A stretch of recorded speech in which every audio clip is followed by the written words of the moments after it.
children? And are you smarter than your parents? John in West London. You want to talk about buses. Oh, by the way, welcome to the program because you're a first-time caller and so great to have you with us. Thank you. Thank you very much. It's a pleasure. It's a real pleasure. So the idea that buses could be free, is that a good one or not? Yeah, I think so. I mean, when I first moved to London, there were still those bendy buses, which were kind of pretty much free. You get on and you just meet kind of an array of pretty strange characters that lived in my community that I just don't really see as much anymore, that I used to talk to a lot. On the bendy buses?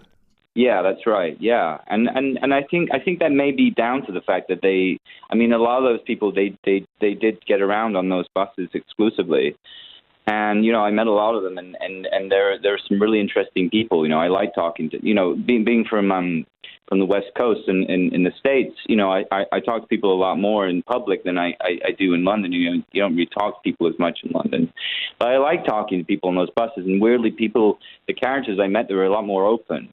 I just wanted to tell a story about this one guy I met who really loved the bendy buses because they were free.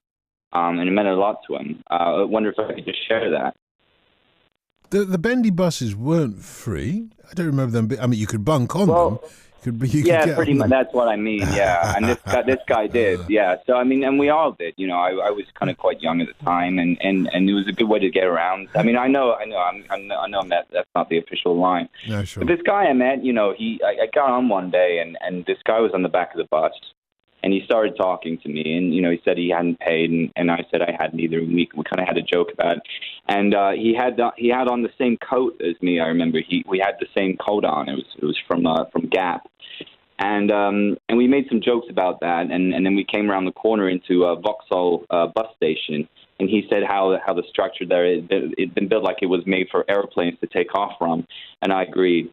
And the journey went on, and we drove past an area he lived in when he was a child. And, he used to take the bus with his uncle in that area. He said he used to kind of eat kebabs in the shop with his uncle we drove past. And then he told me about that, and he told me about the place he first bought a condoms from that we drove past, and how embarrassed he was, and how we eventually came to the house he grew up in. And it was a really beautiful thing going on that bus, and this very nostalgic journey with him through a place I'd never been. Then we drove past this very long park that seemed to go on forever. This park just went on and on forever. And as we did, the man started going like this. He started going, "Ooh, where's my milky milk?" And then his coat, identical to mine, flew off. And under it, he had 6 nipples, which were spinning and milking all on their own. And unfortunately, that was my stuff, and I had to get up. Okay, I get it. And thank you very much. Oh, my goodness. Whew. Yeah, I've had some bus journeys. Not quite like that, though.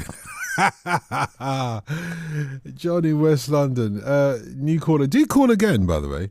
That was enjoyable. You took us for a proper ride there, if you know what I mean.